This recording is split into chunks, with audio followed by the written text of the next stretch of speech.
Hello बच्चों, good morning. Welcome to the chemistry zone.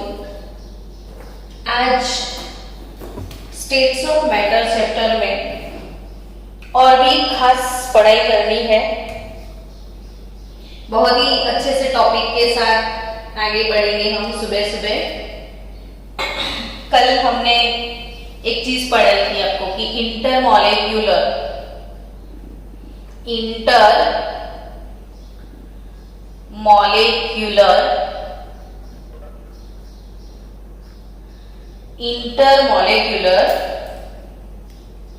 Attraction forces. अब एकदम आराम से, अगर धीरे से आपको ये वर्ड बोलोगे तो भी समझ में आ जाएगा। इंटर मॉलिक्यूलर यानी ये अगर एक मॉलिक्यूल है, अगर ये दूसरा मॉलिक्यूल है, तो दो मॉलिक्यूल के बीच में, इंटर मॉलिक्यूलर यानी दो मॉलिक्यूल के बीच में attraction forces. Student, not only there are attraction forces, there are also a repulsive forces.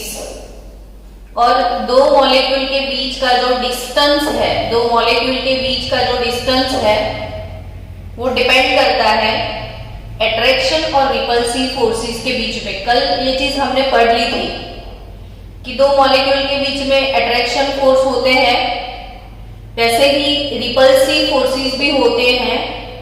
और जब अट्रैक्शन फोर्सेस और रिपल्सिव फोर्सेस दोनों इक्वल हो जाते हैं, तब वो इक्विलिब्रियम डिस्टेंस पे दोनों मॉलिक्यूल रुक जाते हैं। और यही जो मॉलिक्यूल के बीच का जो डिस्टेंस है, तो वो डिस्टेंस की वजह से डिसाइड होता है कि वो सॉलिड है। अगर लिक्विड होगा तो डिस्टेंस बढ़ जाएगा, और अगर गैस होगा तो बहुत ज्यादा डिस्टेंस आ जाएगा, यानी very less intermolecular distance in solid, so very large intermolecular attraction forces are there। अगर बहुत ज्यादा अट्रैक्शन है तो वो एकदम क्लोज आ जाएंगे, थोड़ा कम अट्रैक्शन है तो थोड़े से क्लोज आएंगे, और बहुत कम अट्रैक्शन है तो वो गैस बन जाता है। थोड़ा ज्यादा अट्रैक्शन है गैस की कंपैरिजन में तो वो लिक्विड हो जाता है, और ज्यादा है तो वो सॉलिड हो जाता है। तो ये इंटरमॉलिक्यूलर फोर्सेस जो है, उसी इंटरमॉलिक्यूलर फोर्सेस को हमने बोलना है van der Waals forces. Van der Waals forces, मैंने कल ये चीज भी बताई होगी कि जो किसी बॉन्ड से एक्सप्लेन नहीं होते हैं लेकिन फिर भी अट्रैक्शन होता है, उसे वांडर वाल फोर्सेस बोलते हैं। इंटरमॉलिक्यूलर अट्रैक्शन फोर्सेस का दूसरा नाम है वांडर वाल फोर्सेस, और वांडर वाल ने अपना खुद का नाम दिया है। तो ये वांडर वाल फोर्सेस जो है कौन से फैक्टर्स पे डिपेंड करते हैं, तो वो फैक्टर्स डिस्क्राइब करेंगे सबसे पहले कि ऐसे कौन से फैक्टर्स हैं जिसपे वांडर वाल फोर्सेस डिपेंड करते हैं। तो वो फैक्टर्स हैं,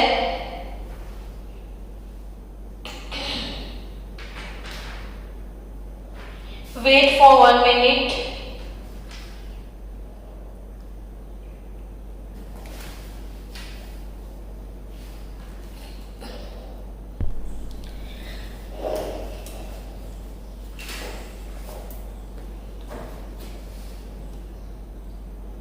factors affecting on van der Waals force, और उसमें से सबसे पहला फैक्टर है shape of molecule. Shape of molecule. दूसरा फैक्टर है number of electron present in it. Third factor है contact surface area, contact surface area, और लास्ट वाला जो है वो है एवरेज इंटर मॉलिक्यूलर डिस्टेंस। अब हम नीट के लेवल पे अगर पूरा चैप्टर पढ़ना चाहते हैं बच्चों, तो टेक्स्ट बुक में मत जाओ कि ये इतनी ही चीजें टेक्स्ट बुक में फोकस करी है। कंसेप्ट क्लियर करना है तो हमको हर एक टॉपिक को साथ में लेके चलना पड़ता है, और वैसे भी हमारे पास जून तक का टाइम है, तो क्यों ना हम पूरे टॉपिक को डिटेल में पढ़ें। तो ये चीजें आपको आराम से ये क्वेश्चन नीट लेवल में आ सकते हैं कि ऐसे कौन से फैक्टर्स हैं। तो आपको प्रिपेयर करने हैं मन में कि there are 4 factors, shape of molecule, number of electron present in it. कल ऐसा पढ़ा था कि अगर हमारे पास ऐसे 2 मॉलिक्यूल है तो इसके जो इलेक्ट्रॉन्स हैं ये इसके न्यूक्लियस से अट्रैक्ट होते हैं, इसके इलेक्ट्रॉन इसके न्यूक्लियस से, यानी नंबर ऑफ इलेक्ट्रॉन से फर्क पड़ता है। कॉन्टैक्ट सरफेस एरिया, एक दूसरे के सरफेस कॉन्टैक्ट में जो एरिया आता है यानी उससे भी फर्क पड़ता है, देखते हैं हम आगे धीरे धीरे। तो shape of molecule, number of electron, contact surface area and average intermolecular distance. अब आपको एक एग्जांपल से ये चीज समझाऊंगी कि सपोज आपके पास एक क्वेश्चन है कि why phosphorus molecule P4 is in solid state and nitrogen is in gaseous state or nitrogen is gas। Simple सा क्वेश्चन कि P4 phosphorus Q सॉलिड है और नाइट्रोजन Q गैस है, ठीक है। अब आपको आराम से ये सोचना है कि ये सॉलिड है ना, तो उसके पार्टिकल एक दूसरे के क्लोज होंगे, और ये गैस क्यों है तो इसके पार्टिकल एक दूसरे के क्लोज नहीं है। चॉकलेटी आंसर। ये क्यों सॉलिड है तो इसके पार्टिकल क्लोज है, ये क्यों गैस है तो उसके पार्टिकल क्लोज नहीं है। कितना मस्त क्यूट आंसर। लेकिन अब डिटेल में जाओ कि क्लोज है ना, तो क्यों वो क्लोज है, तो फिर आप आंसर देने वाले को पता है कि वो क्लोज इसलिए है कि इनके अंदर इंटरमॉलिक्यूलर अट्रैक्शन फोर्स ज्यादा होगा। आप अगर ऐसे ही अपने मन से आंसर देना चाहते हो तो आप ऐसी ऐसी चीजें बोल सकते हो कि भाई इसके अंदर इंटर मॉलिक्यूलर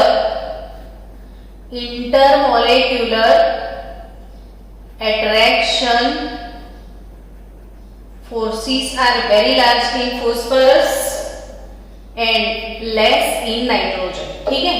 अब फिर से क्वेश्चन होगा, अच्छा इसमें फोर्सेस ज्यादा है इसीलिए क्लोज है, इसीलिए सॉलिड है, तो फोर्सेस फिर क्यों ज्यादा है और इसमें क्यों कम है। तो फिर ये 4 फैक्टर्स आपको देखने पड़ेंगे कि चलो फैक्टर्स पे ध्यान किया जाए। तो शेप ऑफ मॉलिक्यूल, यहां से बच्चों आप शेप भी याद रख लेना। नया मॉलिक्यूल आज इंट्रोड्यूस हुआ है P4। अब तक जितने मॉलिक्यूल आपने पढ़े हैं सबका एक डिक्शनरी बना दो।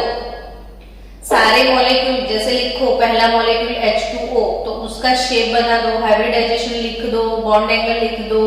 फिर दूसरा molecule ammonia, methane, Cl2, nitrogen. अब तक जितने मॉलिक्यूल आप सॉल्व करते रास्ते में सबका शेप बना के रख दो।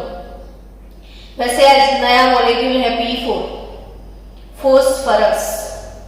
तो जो फोस्फरस है उसमें sp3 हाइब्रिडाइजेशन होता है, और ये जो शेप है इसका वो टेट्राहेड्रल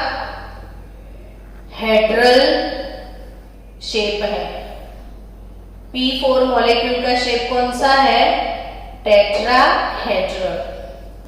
और नाइट्रोजन तो वो तो N triple bond N linear shape हो गया ना। तो शेप ऑफ मॉलिक्यूल में I think a very big shape, it is linear. Second thing, number of electron present in it, इसमें कितने इलेक्ट्रॉन है, तो फॉस्फोरस का नंबर बताओ भाई। तो फटाक से आपको याद आ जाना चाहिए कि फॉस्फोरस यानी 15 नंबर है इसका, तो एटॉमिक नंबर 15 है, यानी कि इसमें 15 इलेक्ट्रॉन है। तो बच्चों 15 into 4 is equal to 60 electron. Total phosphorus P4 में 60 इलेक्ट्रॉन है, और नाइट्रोजन में तो 7 इंटू 7 जस्ट 14 इलेक्ट्रॉन। अब देखो कितना डिफरेंस है, P4 के एक मॉलिक्यूल में 60 इलेक्ट्रॉन, इसके एक मॉलिक्यूल में सिर्फ 14 इलेक्ट्रॉन। चलो शेप इसका बड़ा है, इसका छोटा है, इसमें इलेक्ट्रॉन ज्यादा है, इसमें कम है। अब कांटेक्ट सरफेस एरिया, यानी एक मॉलिक्यूल के बाजू में अगर दूसरा मॉलिक्यूल आता है तो वो कितनी साइड से कांटेक्ट प्रोवाइड कर सकता है। तो ये वन साइड हुआ, यहां से कांटेक्ट होगा, यहां से कांटेक्ट होगा, यहां से कितने सारे कांटेक्ट सरफेसेस है इसके पास। अब इसके पास क्या है, बोल सकते हैं मेरे पास इज्जत है, बंगला है, गाड़ी है, शोहरत है, तुम्हारे पास क्या है, तो नाइट्रोजन शर्मा जाएगा, भाई मेरे पास कोई कांटेक्ट नहीं है। तो वैसे ही चीज है, तो ऑब्वियसली सारे फैक्टर्स फॉस्फोरस की तरफ है, तो इसलिए फॉस्फोरस के इंटरमॉलिक्यूलर फोर्सेस जो है, intermolecular forces of P4 are greater than that of nitrogen gas. इसीलिए अब इसमें बहुत ज्यादा इंटरमॉलिक्यूलर फोर्सेस है, तो ये मॉलिक्यूल एक दूसरे के काफी क्लोज आ जाएंगे, तभी ये सॉलिड बन गया। और इसमें इतना ज्यादा इंटरमॉलिक्यूलर फोर्सेस नहीं है, सो इसके मॉलिक्यूल एक दूसरे से दूर दूर है due to very less intermolecular forces, तो इसीलिए ये गैस है। तो क्वेश्चन अगर आपको कोई पूछता है कि why P4 is solid and nitrogen is gas, तो आपको यही आंसर देना पड़ेगा, ऐसे ही कि van der Waals forces are depend upon following 4 factors. फिर 4 फैक्टर आपको लिखने हैं, फिर दोनों का शेप बनाना है, फिर एक्सप्लेन करना है कि इसमें ज्यादा इलेक्ट्रॉन है, ज्यादा कांटेक्ट सरफेस एरिया है, सो इंटरमॉलिक्यूलर डिस्टेंस डिक्रीज हो जाएगा, इसलिए सॉलिड हो जाएगा, ये गैस हो जाएगा। अगर कोई दूसरा क्वेश्चन आपसे आता है कि P4 और उसकी कंपैरिजन S8 से हो जाए, अभी अभी बोला ये सॉलिड है, ये भी सॉलिड है, ये सल्फर है। अब इन दोनों के बीच में इंटरमॉलिक्यूलर फोर्सेस को लेके क्या प्रॉब्लम है वो देखते हैं। तो intermolecular forces of P4 and S8 की बात की जाए, तो अभी P4 का शेप तो आपने देखा था ना,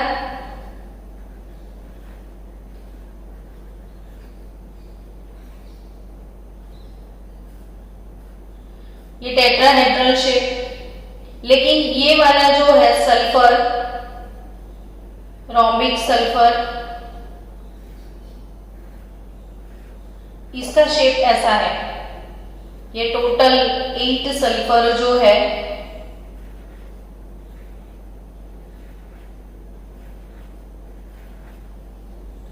S8, तो ये है 15 इंटू 4, यहां पे 16 इंटू 8, तो ये टोटल नंबर ऑफ इलेक्ट्रॉन 128 और ये 60 इलेक्ट्रॉन।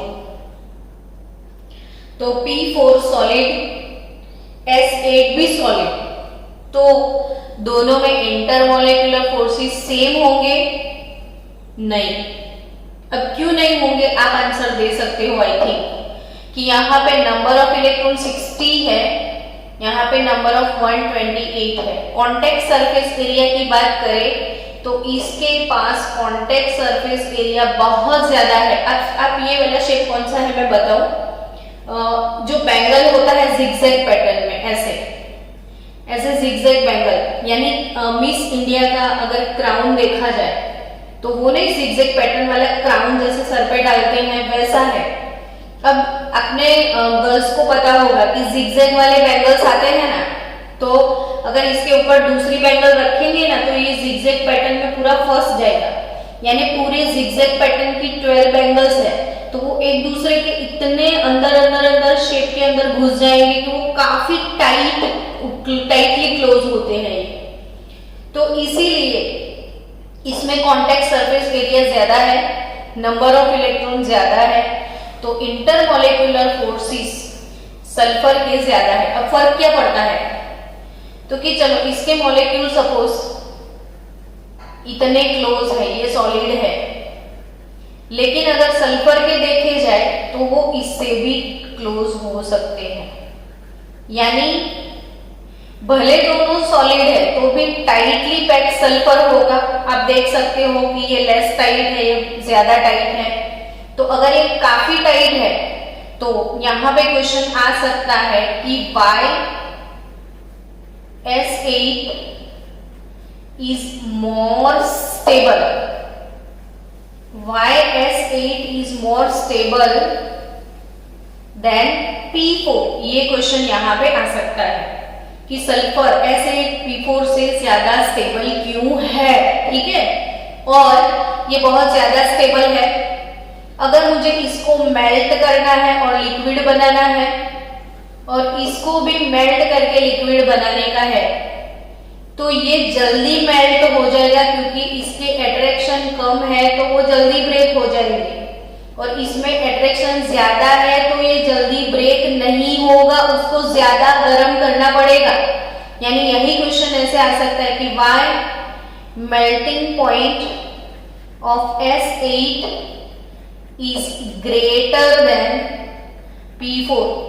सल्फर का मेल्टिंग पॉइंट फॉस्फोरस से ज्यादा है। तो क्यों ज्यादा है, तो क्योंकि आपको ऐसे ही एक्सप्लेन करना पड़ेगा कि van der Waals forces depend upon following 4 factors. 4 factor लिखने हैं, 2 शेप बनाने हैं, नंबर ऑफ इलेक्ट्रॉन एक्सप्लेन करने हैं, फिर बोलना है कि इसमें ज्यादा इलेक्ट्रॉन है, ज्यादा कॉन्टेक्ट सरफेस एरिया है तो इंटर मॉलिक्यूलर डिस्टेंस कम हो जाएगा, तो ये टाइटली क्लोज पैक होता है, यानी कि ये स्टेबल है, यानी कि इसको मेल्ट करने के लिए ज्यादा हीट प्रोवाइड करना पड़ेगा। So melting point of sulphur is greater than that of phosphorus. I think it is done here. चलो नेक्स्ट टॉपिक है types of van der Waals forces. हमने ये पढ़ा अभी कि factors affecting on van der Waals forces, और our next topic is types of van der Waals forces. Types of van der Waals forces. तो van der Waals forces कितने types के होते हैं, आपकी टेक्स्ट बुक में ये टाइप्स आपको डिटेल में दिए होंगे। तो वैन डेर वाल्स फोर्सेस के जो टाइप्स है उसमें से सबसे पहला टाइप है dipole forces, dipole induced dipole forces, ion dipole, dispersion. There are so many, but according to our text book जो मेजर फोर्सेस है उसको हम डिस्कस करेंगे। तो सबसे पहला है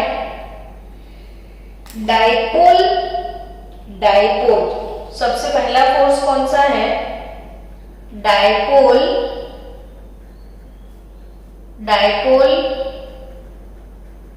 इंटरैक्शंस। पहला दूसरा ऐसा कुछ नहीं, मैंने ये पहला एक्सप्लेन कर रही हूं। तो dipole interactions, I think word से पता चल गया होगा कि डाइपोल, डाई यानी टू, पोल यानी पोल, पॉजिटिव नेगेटिव। तो ऐसे मॉलिक्यूल जो परमानेंटली जिसके पास डाइपोल मोमेंट है, परमानेंटली डाइपोल मोमेंट वाले मॉलिक्यूल कौन, तो कि जो पोलर मॉलिक्यूल है। आप सबको ये चीज पता है, पोलर मॉलिक्यूल किसको बोलते हो आप, पोलर मॉलिक्यूल। तो जैसे देखो HCl, HBr, HI, तो आपने देखा कि क्लोरीन और हाइड्रोजन के शेयरिंग में chlorine is more electronegative than hydrogen. So obviously पूरा इलेक्ट्रॉनिक क्लाउड क्लोरीन के टूवर्ड्स होगा, तो इसके ऊपर पार्शियल नेगेटिव पोल है, ये पार्शियल पॉजिटिव पोल, तो ये पोलर हो गया। एक ऐसा मॉलिक्यूल है पोलर मॉलिक्यूल, तो जिसके अंदर दो एलिमेंट की इलेक्ट्रोनेगेटिविटी डिफरेंट होती है, डिफरेंट, तो वो पोलर होते हैं। बट अगर Cl है, O है, N है, H है, तो दोनों की इलेक्ट्रोनेगेटिविटी सेम है, तो ये नॉन पोलर होते हैं। अब जो पोलर मॉलिक्यूल है जिसमें पोल्स है वो पोलर। अब ऐसे पोलर मॉलिक्यूल के पास परमानेंट पोलैरिटी होती है, और वो पोलैरिटी का मैग्नीट्यूड हमने पढ़ा है कि मैग्नीट्यूड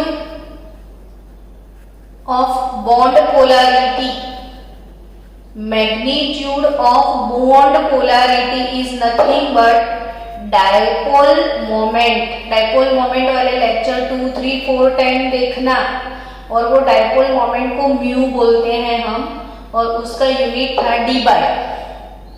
तो dipole moment mu is nothing but debye. So here dipole interaction, तो डायपोल HCl, हाइड्रोजन और क्लोरीन। और भी एक चीज समझानी है, चलो, कि ये हाइड्रोजन है तो ये इसका इलेक्ट्रॉनिक क्लाउड है, क्लोरीन है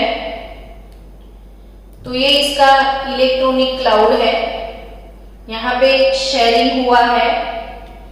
बट थोड़ी देर के बाद आपने देखा कि ये जो क्लोरीन है वो ज्यादा इलेक्ट्रोनेगेटिव है, तो इलेक्ट्रॉन को अपने टूवर्ड्स खींचता है, तो पूरा जो क्लाउड है, पूरा इलेक्ट्रॉनिक क्लाउड वो यहां से खुश हो जाएगा, इस तरफ आ जाएगा सब, यानी यहाँ पे कुछ नहीं मिलेगा, ऐसे आ जाएगा सब। देखो इलेक्ट्रॉनिक क्लाउड पूरा किस तरफ आ गया, क्लोरीन की तरफ। अगर आपने बलून जो है वो फुला लिया, अब बलून इक्वली हर जगह पे बलून एकदम मस्त से गोले सा फूल गया है, मतलब अच्छे से शेप है उसका, तो वो सिमेट्रिकल है। लेकिन वही बलून को आपने एक साइड से ऐसे प्रेस किया तो क्या होगा, तो आपको भी पता है कि मैं एक साइड से ऐसे प्रेस करूंगी तो दूसरी साइड का पोर्शन और भी बड़ा हो जाएगा। एक साइड प्रेस करोगे तो सारी जो डेंसिटी है दूसरी तरफ आ जाएगी। वैसे ही जो इलेक्ट्रॉनिक क्लाउड्स होते हैं वो क्लोरीन की तरफ ऐसे आ जाते हैं, ऐसे थे ऐसे हो गए पोलर मॉलिक्यूल में, नेगेटिव या पॉजिटिव पोल। तो वही चीज है कि इलेक्ट्रॉनिक क्लाउड जो है वो किसकी तरफ ज्यादा है, क्लोरीन की तरफ, यानी इलेक्ट्रॉन डेंसिटी जो है वो क्लोरीन टुवर्ड्स ज्यादा है, हाइड्रोजन टुवर्ड लेस डेंसिटी है।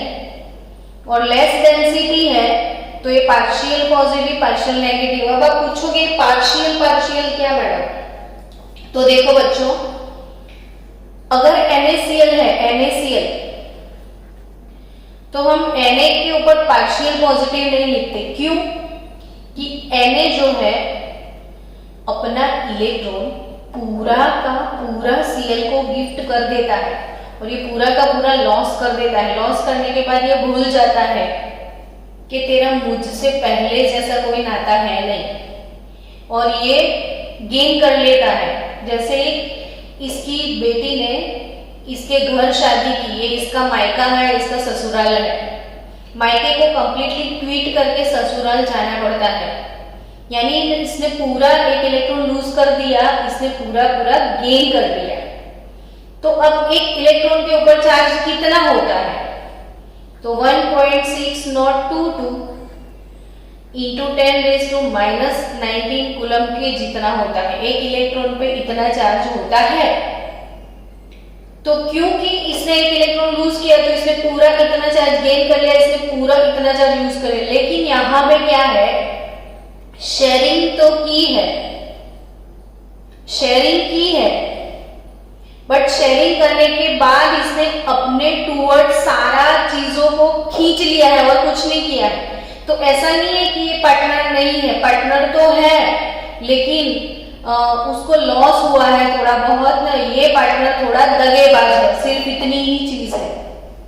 तो यहाँ पे ये जो इलेक्ट्रॉनिक क्लाउड है अभी हाइड्रोजन का नहीं है वैसा नहीं बोल सकते। हाइड्रोजन ने ट्रांसफर नहीं किया है, अभी भी हाइड्रोजन अट्रैक्शन में है। सो पूरा इसने गेन नहीं किया, इसीलिए पार्शियल नेगेटिव यानी जो डेल्टा हम लिखते हैं, ये डेल्टा ये कितना होगा?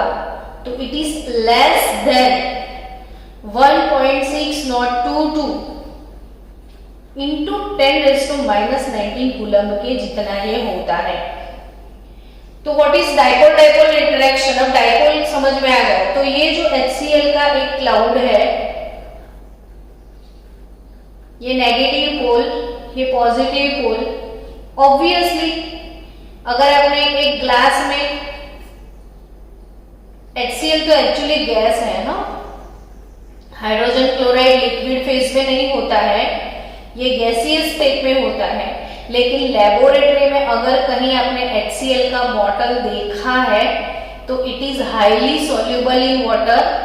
सो HCl गैस को पानी में डिसॉल्व करके बॉटल में भर के रखते हैं लेबोरेटरी में, but actually HCl is in gaseous phase, भले वो एसिड है। तो HCl जो है इसके अंदर इंटरमोलिकुलर अट्रैक्शन फोर्स कैसे आए?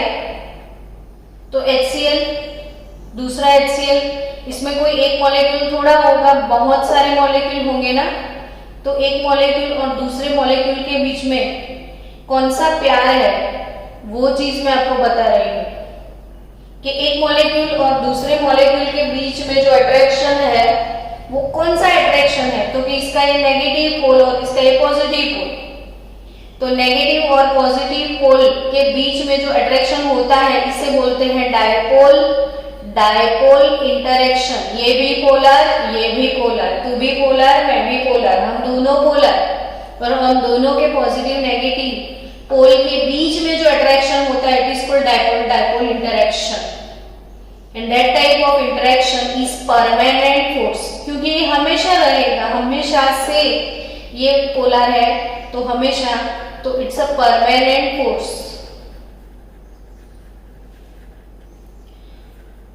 अगेन डायपोल इंटरेक्शन के बारे में अगर मुझे बोलना है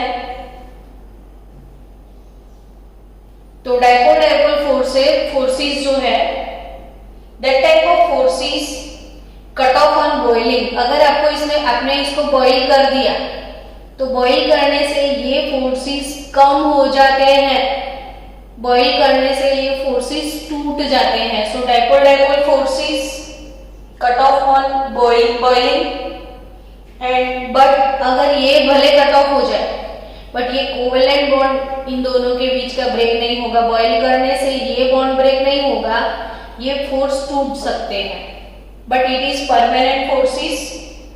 और ये जो डायपोल फोर्सेस है दोनों के बीच में, वो डायपोल फोर्सेस का जो मैग्नीट्यूड है वो कितना है? मैग्नीट्यूड ऑफ डायपोल फोर्सेस, तो इट इज डिपेंड ऑन कि मॉलिक्यूल किस टाइप का है, सॉलिड का है या गैस का है। तो अगर ये सॉलिड के पार्टिकल्स हैं और अगर ये गैस और लिक्विड के पार्टिकल्स हैं, तो आपको पता है कि सॉलिड के पार्टिकल स्टेबल होते हैं, ऐसे स्टेशनरी होते हैं, जबकि लिक्विड के पार्टिकल थोड़े वाइब्रेशन में होते हैं और गैस के पार्टिकल बहुत ज्यादा वाइब्रेशन में होते हैं। तो ये रोटेशनल मोड में होते हैं, ये स्टेबल होते हैं। तो अगर जो स्टेशनरी मॉलिक्यूल है, स्टेशनरी यानी फिक्स मॉलिक्यूल है, तो ये जो force of attraction, dipole dipole attraction जो फोर्स है वो फोर्स कितना होता है, तो 1/r⁻³ जितना, 1/r⁻³ जितना, यानी r⁻³ r क्या है, तो दो मॉलिक्यूल के बीच का डिस्टेंस, r यानी डिस्टेंस बिटवीन टू मॉलिक्यूल। और अगर वो वाइब्रेशनल है, ये स्टेशनरी है तो इतना वाइब्रेशनल है, तो force of attraction proportional to 1/r⁻⁶। ये क्वेश्चन नीट में था, आपको याद रखना है। आपकी टेक्स्ट बुक में देख लेते हैं, होगा शायद टेक्स्ट बुक में चीजें मेंशन की होगी। तो text book, according to text book लिखा ही होगा कि डिस्टेंस बिटवीन, अच्छा, dipole dipole interaction energy, dipole dipole interaction energy between stationary polar molecules is proportional to 1/r⁵, and that between rotating polar molecule is proportional to 1/r⁶। मतलब ये जो interaction energy है वो depends upon the force. So force और interaction energy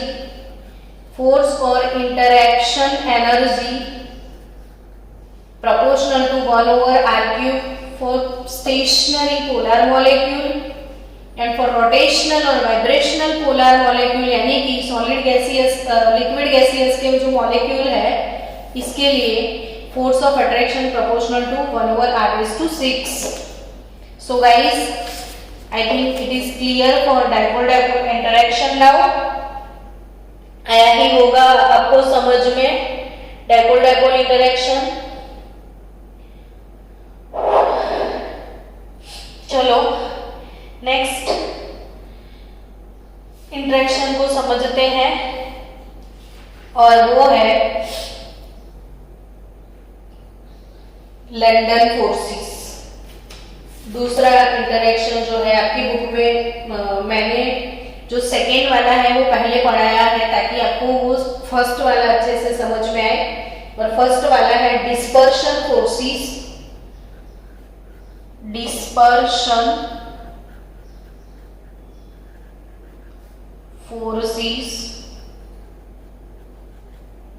dispersion forces और London forces, dispersion forces और London forces.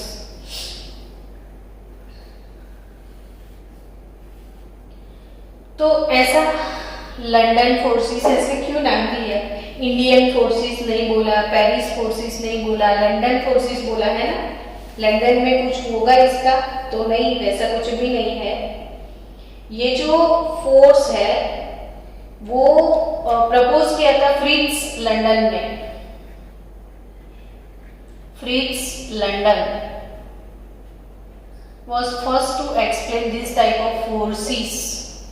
So according to Fritz London, it is called London forces.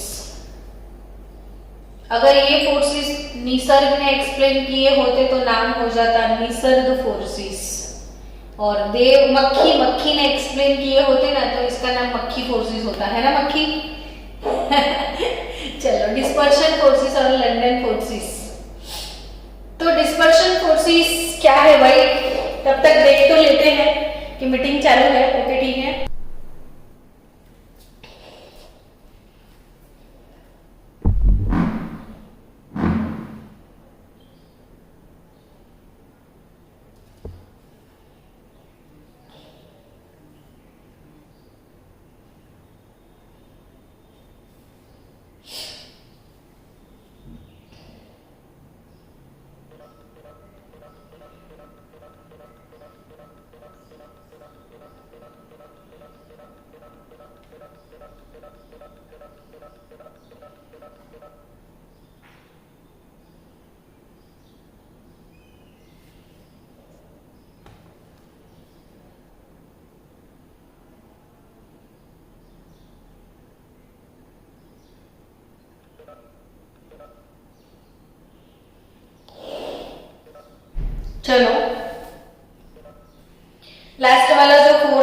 Hydrogen force, इसको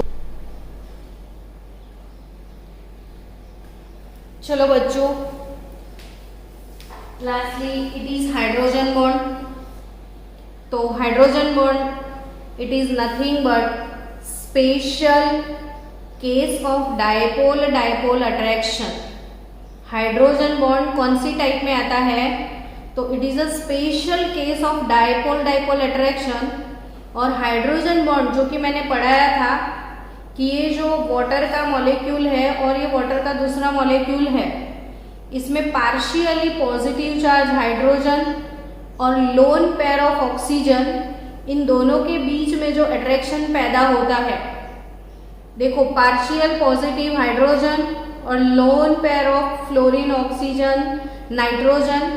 तो आपको डेफिनेशन पता है कि द अट्रैक्शन फोर्स प्रोड्यूस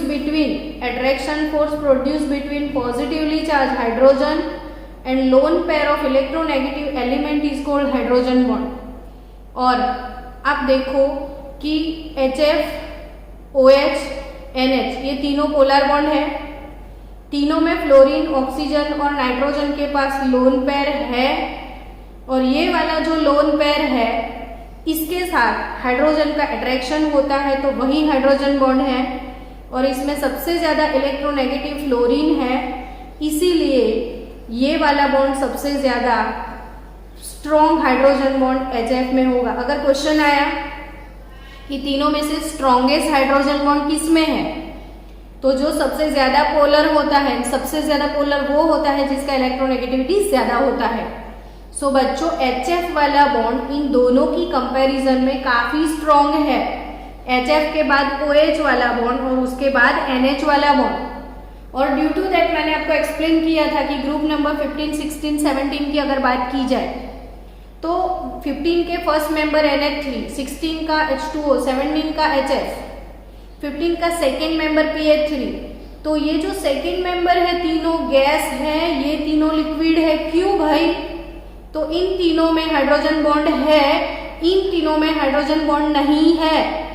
ये तीनों में हाइड्रोजन बॉन्ड है, ये तीनों में नहीं है, इसलिए इनके मॉलिक्यूल क्लोज है, सो ये लिक्विड है। इनमें हाइड्रोजन बॉन्ड नहीं है तो ये गैस है।